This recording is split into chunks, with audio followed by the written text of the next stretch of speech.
ILC kalau sudah bekerja semua. Iya, begitu. kalau ILC bubar ya semua udah bekerja rapi. Iya, makanya kita saya juga rela ILC gitu kan. Baik, baik.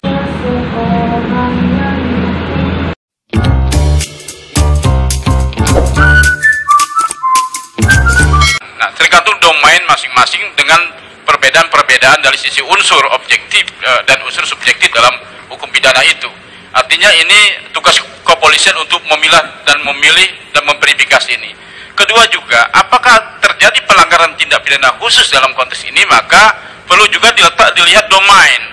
Apakah ini pekerjaan, misalnya kalau kita mau mengarahkan ke trafficking misalnya, apakah ini ada pekerjaan rumah yang memang di-hire untuk dipekerjakan ke rumah, atau ini adalah penyalur. Tentunya fakta-fakta ini saya tidak punya, tentu yang punya adalah penyidik.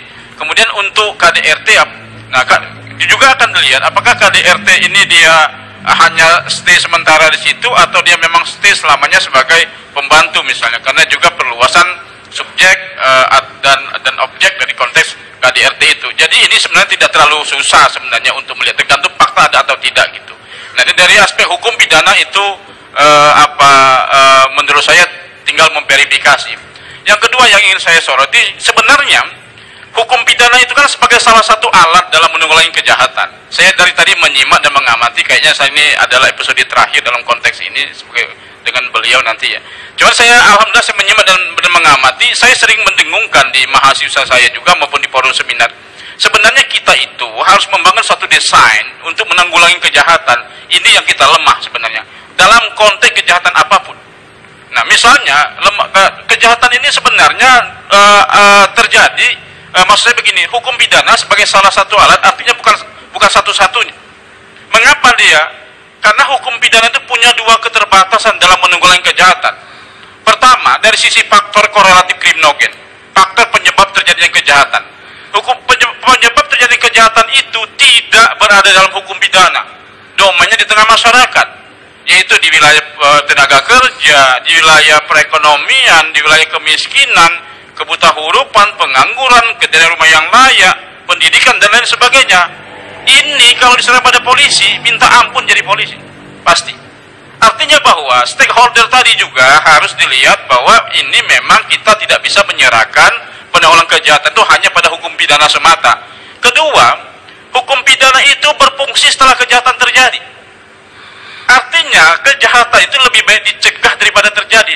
Kalau sudah terjadi perkosaan misalnya saya diperkosa misalnya, maka ada korban secara fisik dan psikis misalnya. Contohnya saya aja kan begitu, jadi tidak menyinggung orang, Bung Kapi. Atau misalnya penganiayaan misalnya, penganiayaan artinya ada korban luka-luka di situ, pembunuhan ada nyawa hilang. Nah, kalau ini sudah terjadi, maka baru hukum pidana bekerja. Ya, baru polisi bekerja. Baru polisi bekerja kan begitu. Ya. Nah, maksud saya begini, kita juga harus mengutamakan upaya pencegahan dalam konteks ini. Nah, saya bukan membela polisi ya, tetapi memang kalau kita menyerahkan segala sesuatu dengan kepolisian itu tak akan mungkin terjadi kalau ada pencegahan. Artinya memang butuh kerjasama stakeholder, misalnya tadi masalah pengawasan gitu. Pengawasan tenaga kerja ini kan bicara pengawasan. Ya, kalau itu berfungsi semua gak nyampe ini jadi persoalan polisi. Ya, ILC juga bubar kan begitu sebenarnya. Kan saya mau membubarkan ILC kalau sudah bekerja semua begitu. Kalau ILC bubar ya semua udah bekerja rapi. Iya, makanya kita harus membubarkan ILC gitu kan. Baik, pemirsa sekalian, saya umumkan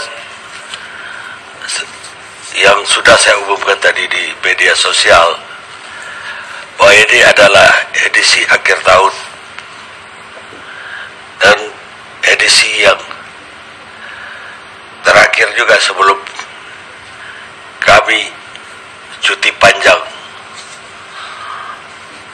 mulai awal tahun depan. Tentu saja kami mohon maaf kepada pemirsa yang selalu menunggu-nunggu ILC setiap Selasa.